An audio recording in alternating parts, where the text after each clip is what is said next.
So the year was 1989 and the city was the Bronx. I was 4 years old and I wanted nothing more than to be Bruce Lee. I'd watched superheroes on TV. I watched Batman and Robin, and I watched them fight the Green Hornet and Kato put a hurting on everybody, so I had to know who the man behind the mask was, and my parents showed me Bruce movies, and then I knew. And that's not who I knew who I wanted to be. And so they decided that 4 years old was old enough and I could go out and get a proper martial arts education. So they find this dojo nearby, and I don't want to put any names out there. All I'm going to say is it was a very successful dojo, and the sensei was a very, very heavy-set man who sat in a chair in front of the class, each class, barking orders at kids while eating a sandwich. And even at 4 years old, I already knew that was not going to be the way for me to become Bruce Lee. I was actually afraid. I told my parents I didn't want to do karate or any martial art anymore. And a couple weeks go by, and they take me to another dojo called New York's first sport karate training center. And the instructor there is, at that time, Sensei Jerry. And he's this young, charismatic, incredibly fit, incredibly capable martial artist. And he just has a way of getting in touch with the kids and getting in touch with their parents and making people really understand and hang on every word. And I'm enamored. So I get to do a little introductory class, and he comes to me and he asks me my name. And now, mind you guys, I've never, ever been a shy kid. Even at 4, I was pretty outgoing. And he asked me my name, and I shrugged my shoulders. And then he asked me why I wanted to do karate, and I shrugged my shoulders. And then he asked me what color belt I wanted to be. And I said, I want to be a black belt, and I want to wear a Stars and Stripes uniform like that guy over there, because at the time, the school had the BBC, the Black Belt Club, and they were wearing the Stars and Stripes uniform. Even then, I knew exactly what I wanted to be. I wanted to be a black belt. I wanted to live my life a black belt, and I wanted that cool Stars and Stripes uniform. Because deep down, I continue to be a patriot. And it was the best thing my parents ever did for me, sticking me in that school with Sensei Jerry, also known as Grandmaster Jerry Fast Feet Fontanez. We'll show you a highlight video of him now, and we'll do a little interview with him when we come back.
So you guys have seen the highlight reel. Now I want to introduce you to the man himself, the legend, Grandmaster Jerry Fast Feet Fontanez. How are you, sir? I'm doing super good and getting better, as you know. Yes, sir. Always. I'm improving. Always improving, day by day. So I had given them a little bit of background on the history of shrugs, how I got the nickname, how I came to be at age 4 to come into your dojo and get to learn from you. And I tell people often that the style that we studied, Fontanez Karate, Fontanez Martial Arts, it was really MMA before MMA was a thing. And the reason I say that is because you were taking bits and pieces of everything you'd learned from everywhere. The things they talk about Bruce Lee doing is the stuff you were doing and implementing in real life and showing students where other people were just having to watch it on a screen. You want to elaborate on that a little bit for us? Well, listen, the fact of the matter is that at 54 years young, I'm still trying to be Bruce Lee. Are you kidding me? Likewise. Is that supposed to change? I learned so much from Bruce Lee, and I knew one thing. There was no such thing as a style. It's being effective. So it didn't matter where it came from. Bruce Lee said, just because I'm Chinese, I don't have to embrace everything that's Chinese. If it's effective, it's going to be effective. So that I always thought everybody had that same mindset. I mean, we saw the same movies, we heard the same guy, and I couldn't understand why people were just so limiting. You're only as good as your worst technique. I'm teaching these things that literally, to me, I thought everybody had the same level of standards. But just to be fair, I also trained at a martial arts school where we learned straight up judo. We did hapkido. We did taekwondo. And then when we hit the bags, it was boxing. So that's, excuse me, what is that called? He used to have two of us.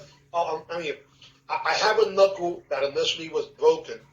And I'm 10 years old because I faked one guy, and then I hit the other guy in the tooth. The tooth got stuck in my finger and the whole nine. That was them preparing us for what would be the possible situation coming in the Boogie Down Bronx, 1976, April 19th, 1976, when I joined Sang Soo Tiger Kims. So the fact of the matter is, if you research the majority of the styles, they all have multifaceted techniques from the feet to the floor and everywhere in between. And then all of a sudden they became specialists. Right. And we were fortunate. Everything was cutting edge.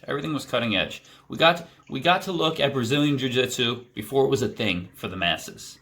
The beginning of the UFC 1, we had already had an instructor reffing at UFC 1. A very, very, very close friend of yours, like a brother, honestly, Taimak, was reffing after being a movie superstar, reffing at the UFC.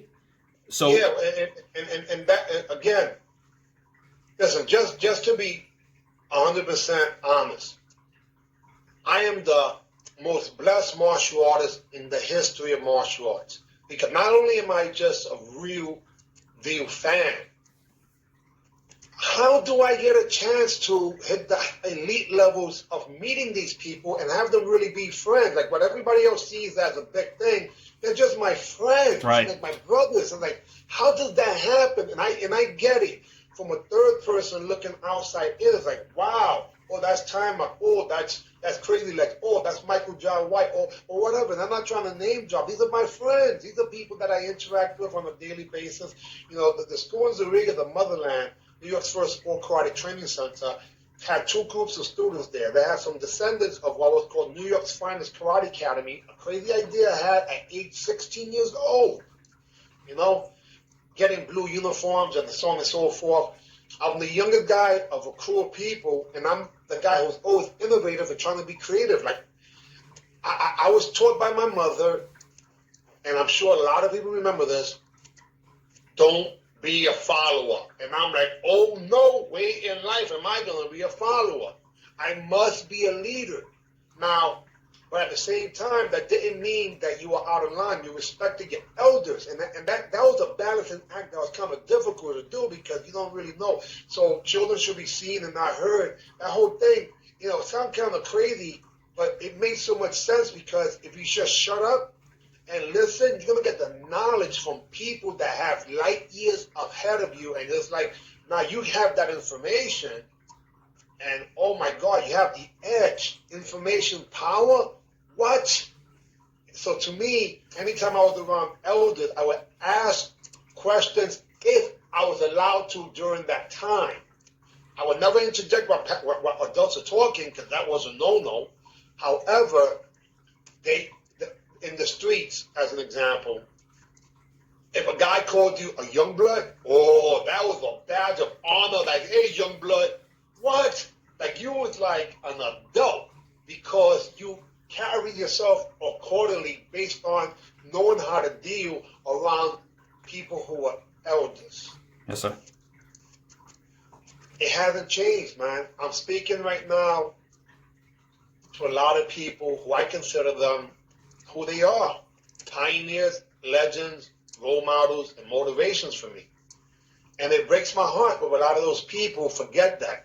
And I know what that feels like. I have firsthand completely forgot what would have been my identity.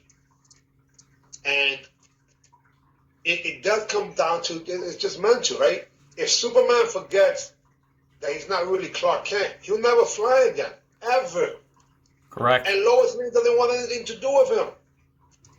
Doesn't seem fair, but life's not fair. That's right. No one ever said life was fair. And that's what it is. We're all born Superman and Superwomen, but we have to act like Clark Kent because the rest of the world pretty much is Clark Kent. I should say, not even Clark Kent. They are anybody else. They're normal people. To me, in martial arts, when I saw Bruce Lee, man, even the way he chewed his potato chips was cool. Man, like this guy had so much swag to him. He didn't go around the fence. He jumped over the fence, landed it. I'm like, what the heck? Everything he did had ultra level of confidence. He could do push-ups on his fingers. What the heck? I still want to be Bruce Lee. Are you kidding me? This is something that completely does not change. At the same time, I saw Bruce Lee and Jack LaLanne in the same respect. These guys were standing there with their chest up high and their confidence level, and they were just literally like Greek gods, the closest thing to Hercules, When it comes to the superheroes, there's two superheroes in particular that I combine this so-called Fasty character that my mother gave me the nickname for, which is really Fearless Fasty. And the first one is the Incredible Hulk. See the green behind me. That guy here. That guy right there. The Hulk. There you go. There we Come go. on. Now the Hulk. Now, keeping the Hulk maintained, Bruce Banner has to keep that. Without Bruce Banner, the Hulk, forget about it, right? You got to have that yin-yang, the same mental capacity if you have the same physical capacity. It was the Hulk. And the other one was Spider-Man. Because since I wasn't a big guy, I wanted to be elusive. And Spider-Man, oh my God, but not only was he elusive, he also had my other role model on earth skill, which was Muhammad Ali, and I know you know. We're gonna do a whole talk on the greatest.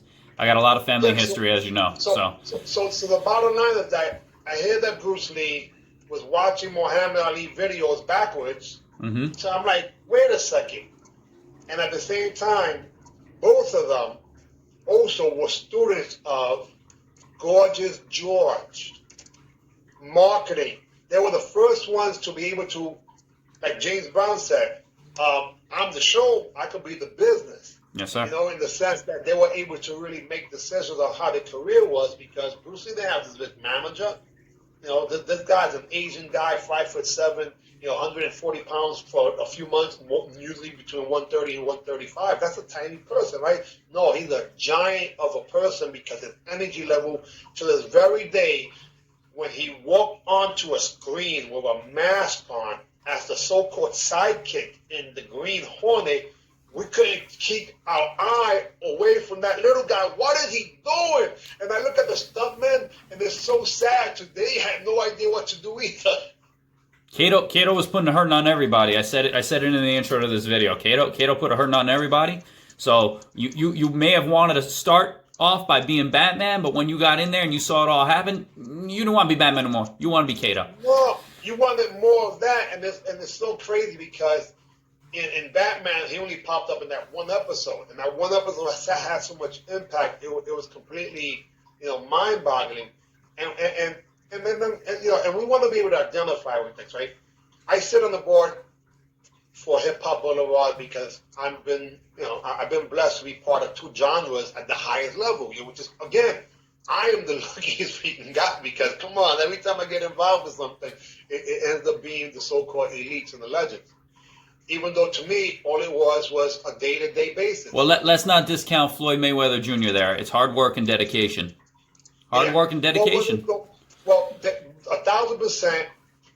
I think when I say lucky, I don't mean in terms of the skill set. I'm saying in the fact that I lived in the Bronx, and the Bronx was the home of hip-hop.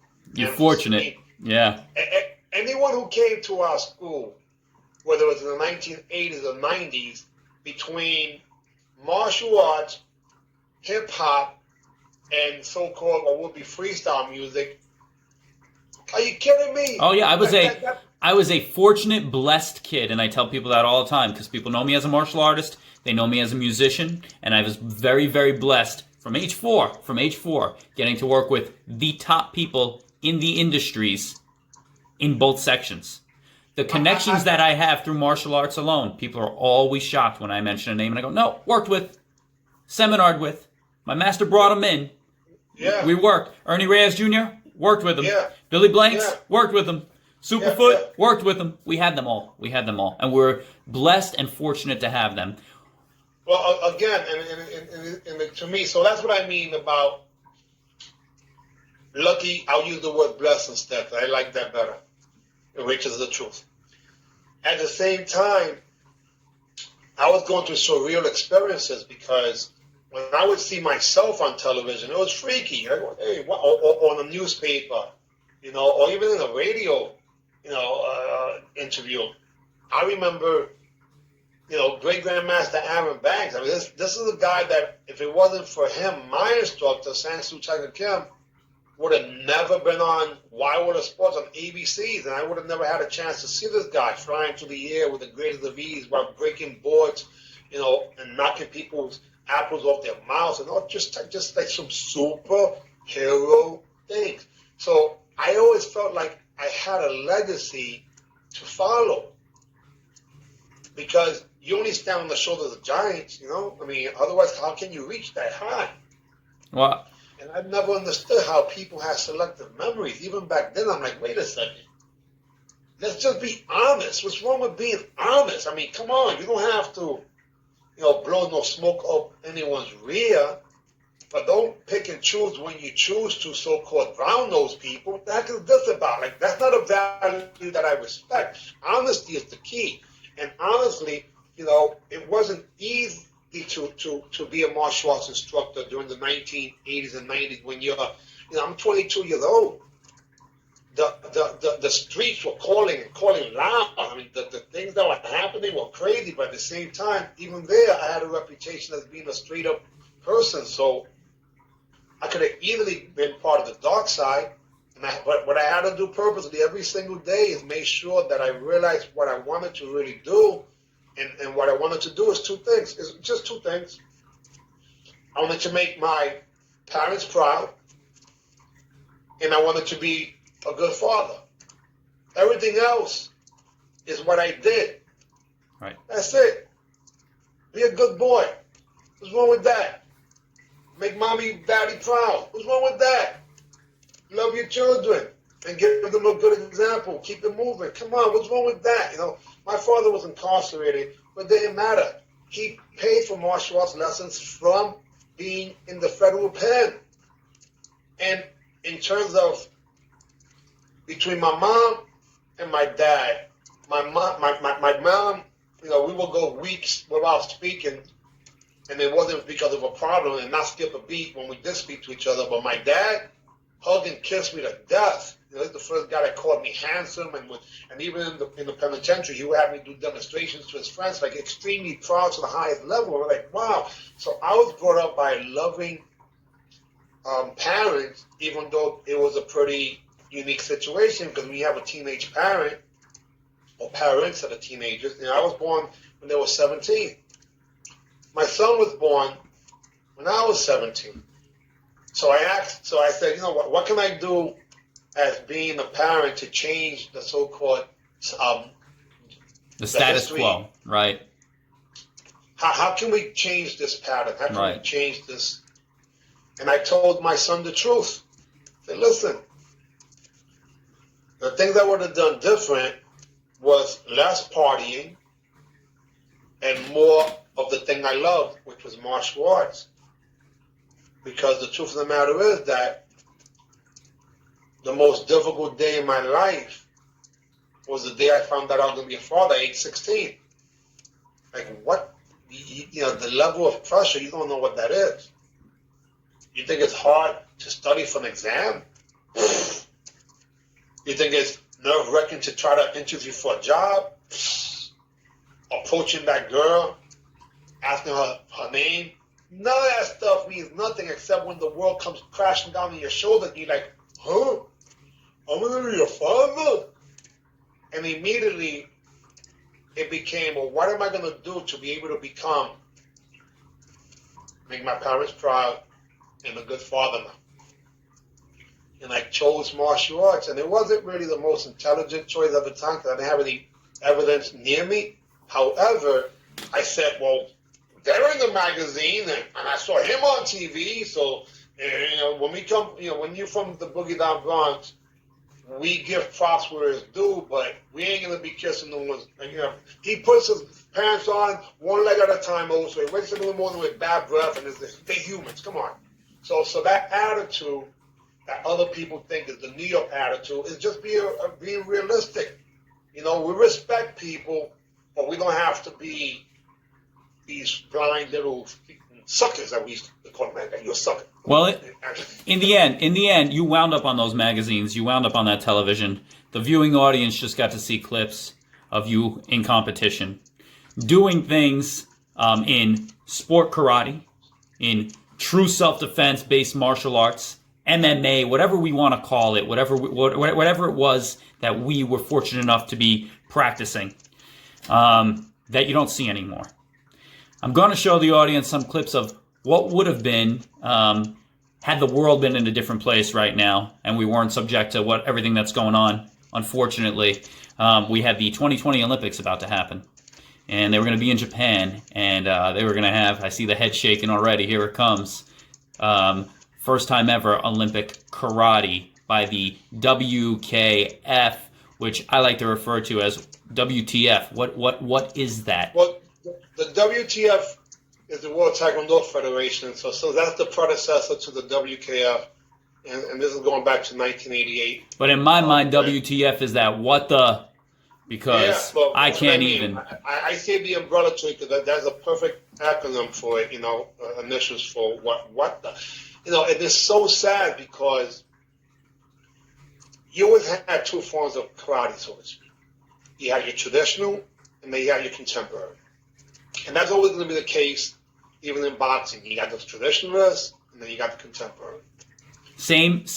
I've learned same with even every martial art, all of them. Fencing as well breaks down to the same way. There's a classical school. I'm going to have one of the top grandmasters in the world on for an interview coming up as well. His name's Ramon Martinez, and he'll be doing that. And it is a different school completely than what they see in the Olympics. The Olympics to them is a joke. It's a game.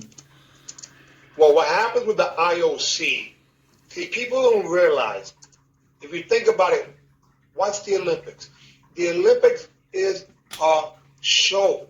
It's a show. They need to have people come. They need sponsors to pay for it. They need viewership. So what happens is that if you do not have, so for argument's sake, is an international, multifaceted sporting event. And you have to be able to hold your own business-wise in order for your event to sustain that position. And there's nothing more political. If you ever seen any form of cheating in anything, that's nothing compared to what they would do to you in the Olympics. Roy Jones Jr. in the same 1988 Olympics had the biggest, incredible ripoff in the history of boxing possibly, but it doesn't matter because the South Korean actually got his Olympic gold medal. So when people talk sports and politics and how they don't want to mix them two, then don't ever get involved in the Olympics. What are you talking about? They're the ones that dictate. There's three forms of martial arts that have striking that have been recognized by the IOC. But the original martial art recognized by the IOC is judo. And people don't mention or even think about judo as being martial arts that much because, for some reason, right? They're not hitting each other. However, the first one is what was called WUKO, the World United Karate Organizations, which was traditional karate-do petitioned by the Japanese back in the early 70s. Okay. Then you had the WTF, the World Taekwondo Federation, which was Taekwondo, which made it into a different sport. No hands, pretty much. It just kicks, and even that looks nothing like it did even back in 1988. Okay. Now, there's one more group that's considered kickboxers, And kickboxing is the equivalent to the contemporary sport karate guys, as we call ourselves sport karate. Right. But the word entitled sport karate really goes to the WKF fighters. They're doing sport/point karate because that's who the Japanese, what they consider. So we're considered kickboxers. And the organization for kickboxing is WAKO, the World All-Stars Karate Organization, as established in Germany really by an American. That's a whole other story. Now, they have gloves on, and they have boots on their feet. There's also a headgear, and their techniques allow uppercuts and crosses and hooks.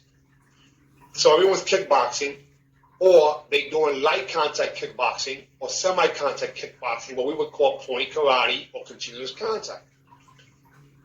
So that sport, to me, is the sport that should have been fighting. And then I saw what happened.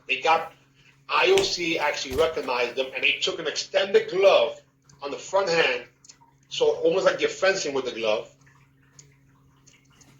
and they allow you to hit to the person, to the body, or going backwards. So in other words, defensively, how to use this glove to protect yourself. So I look at the WKF, I look at the WTF, and I look at WAKO. Or it should be probably called WAKO, because it's pretty whack. Right? And it breaks my heart because people really think that that's martial arts.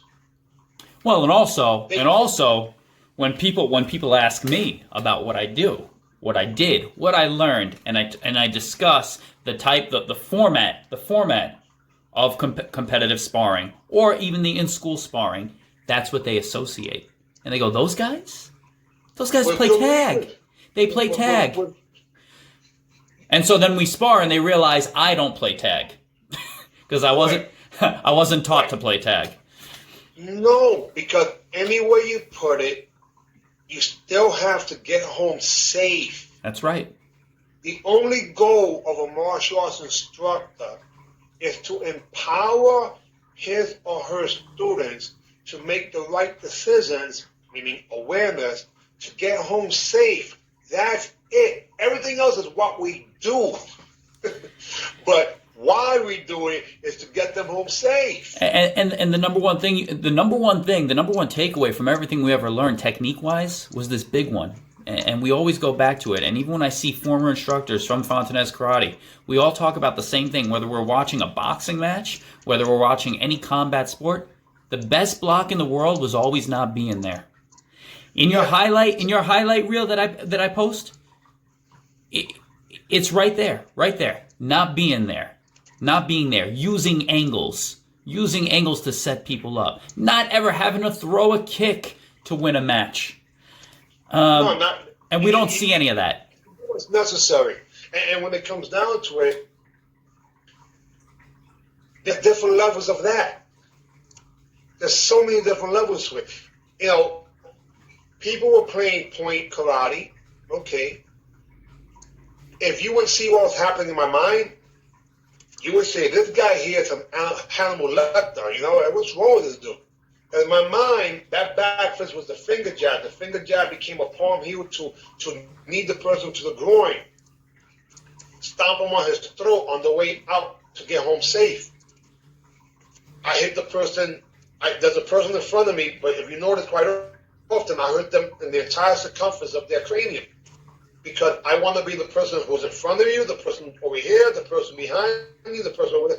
And it takes footwork to do that. And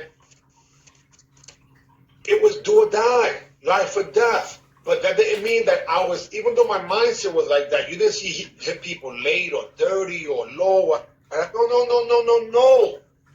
The most difficult form of fighting ever is point karate when done properly. Can I have to just barely touch you? How difficult is that in terms of distance, timing, tempo, rhythm, proximity? Almost impossible. And there is no room for error. There is no room for error. And that's what makes it hard.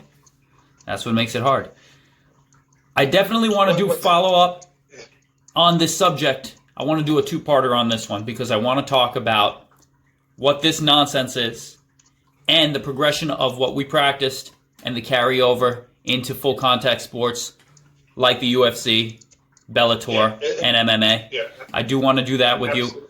I would like to ask you, while I've got you, about any combat sport events that you are looking forward to seeing when all things get better. That means anything in Bellator, boxing, or the UFC that you have big interest in, and your thoughts on that. Well, okay, and I just, this is the first time, and I don't know how many decades maybe since Tyson was around, possibly. I didn't give enough, and I probably should have gave more viewership to Roy Jones, but I probably watched him more than most, because the quality to me had dissipated so much. I come from an eye of, Sugar Ray Leonard and Hearns and on and on. And any fifth, Pepino Cuevas was incredible, Wilfredo Benitez, and those guys. Salvador Sanchez, number one. Forget it. Just on and on. It's just ridiculous, Aaron Pryor and freaking. I mean, just on and on and on. Now, but I'm happy to say I have been watching heavyweight fighting, and Tyson Fury. I am a fan of Tyson Fury.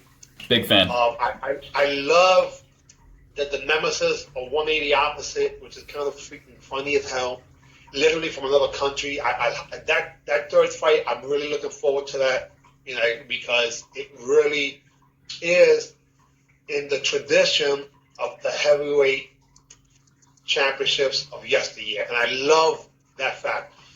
That my favorite boxer right now would literally be as good as anybody ever, and he happens to be Vasily. Yeah, Lomachenko. Man, for me to be speechless, it takes a second. He's just... And to know that his father's his mastermind. Because you look at Dad, you look at, man, that guy looks tougher than him. He's like, yeah, he's the one that taught me everything. And that's right. This is his whole idea. Make me go southpaw. I see this guy doing, and again, guys, I apologize if I might be out of line, but we have some videos to prove it. Things that he does, I've been doing since the 80s when it comes to getting out of the line of fire across the shoulder, where the person's peripheral vision is what you're damaging, and you hit them in the temple, and then go the opposite way. Distributing your weight in your body and just shifting. It doesn't always have to be footwork.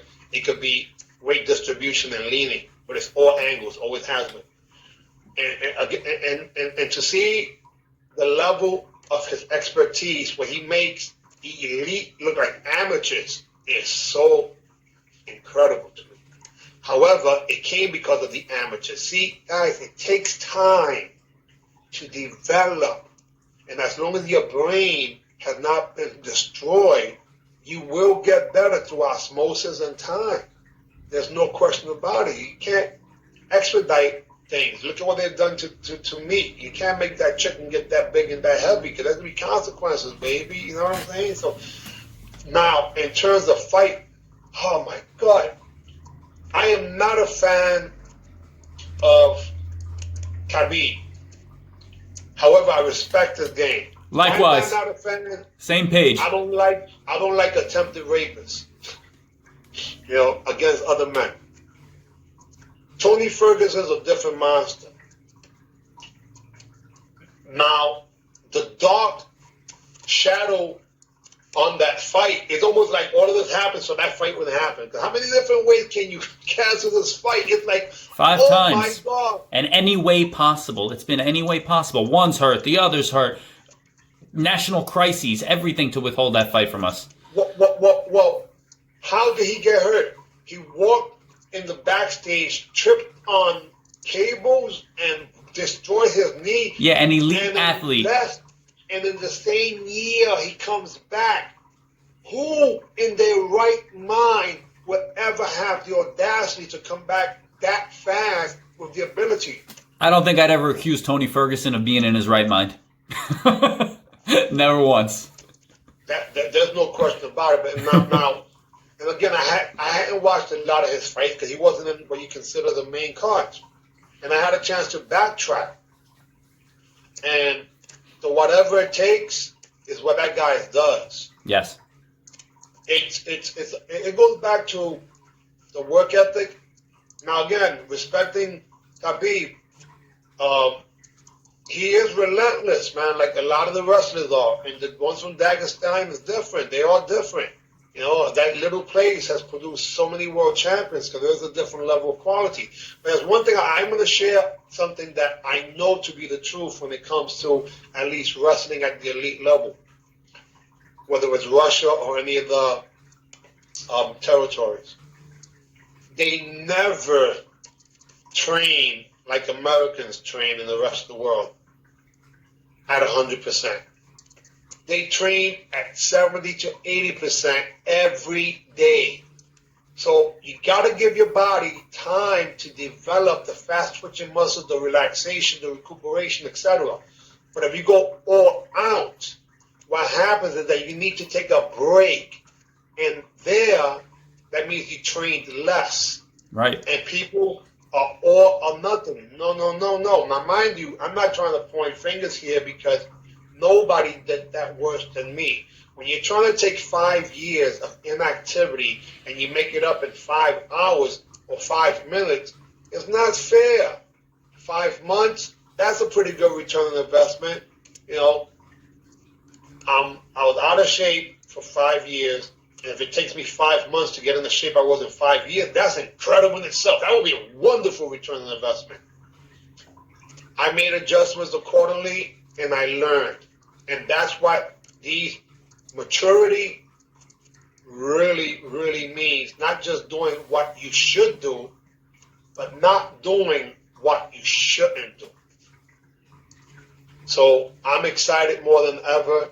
I do and would love to see only one rematch that in MMA that I believe will be great to do a cross promotion, and it might happen. Because I think Cyborg does deserve another opportunity because that wasn't what we expected. Right. It can happen to anybody, but I'm glad that my buddy, again, I'm biased, guys, because, you know, Scott Coker, CEO of Bellator, is my personal friend since the last Dragon days. You know, so Yeah, we'll have to get down to one together at some point. Well, I want to make sure that when the trips happen, and let me just say this. I didn't go because it didn't happen. But the fight that was happening in Mohegan Sun with Pitbull, I was there. And then they canceled the card. That's the only reason I wasn't there. Right. In recent years, if you see just about any East Coast Bellator event, I've been there, you know, as far as even Penn State. But I don't like martial arts, guys. It pumps in my blood and my vein. Every approach that I take has always been based on the art of war. But the art of war is for peace, not to start war. Getting home safe has always been the key, and I still want to be a good boy so my parents are proud. And I want to lead by example, make sure my children are proud. Now, when I say my children, not being disrespectful, saying I'm their father, but when it comes to Fontanez martial arts, I am the father of that style, and I must protect my children, not to be confused. Fontanez martial arts has the theme and the mindset, just like Bruce Lee has intercepting fists as the mindset. Our mindset was constant and never-ending improvement. Yes, sir. For the whopping total of a few weeks, I did change the name of the style to actually what the concept was, but used the Japanese name of Kaizen. But no, it's still Fontanez Martial Arts Success System, and it's in the Kaizen because it's better today than it was yesterday, but not as good as tomorrow. But the forms are named Kaizen. Understood. That's what I did. Because listen, if I'm going to respect Bruce Lee and the evolution of it, of what he said, it can't be the same style. Right. It has to be progressive. That's why I love our students. None of them fought the same, but they all fought like me in one of a few techniques. But none of them fought like each other. And I love that, and I pray that we get a chance to do more of that in the world of sport karate, or as I call it, sniper fighting, because sharp, precise, and on point is what any real boxer Mayweather is doing point karate, the same stance that we would do from the side of our body. Nothing's changed. And even one of our classmates, one of your classmates, one of our alumni is Zab Judah too, guys. You may not realize that, but Zab Judah was a Fontanez karate student over and his brothers in Brooklyn. Yes, sir. And I'll stop it at that, because to me, when it comes down to it, they get the point or not. Understood. Grandmaster Jerry Fast Feet Fontanez, thank you so much, sir, for joining us. Hope to do it again very, very soon. We will be in touch. And thank you for everything you do. I'm proud of you. I'm the famous crazy wizard of this Puerto Rican from the Bronx. AB. See ya. Thank you. We out of here. Thank you very much.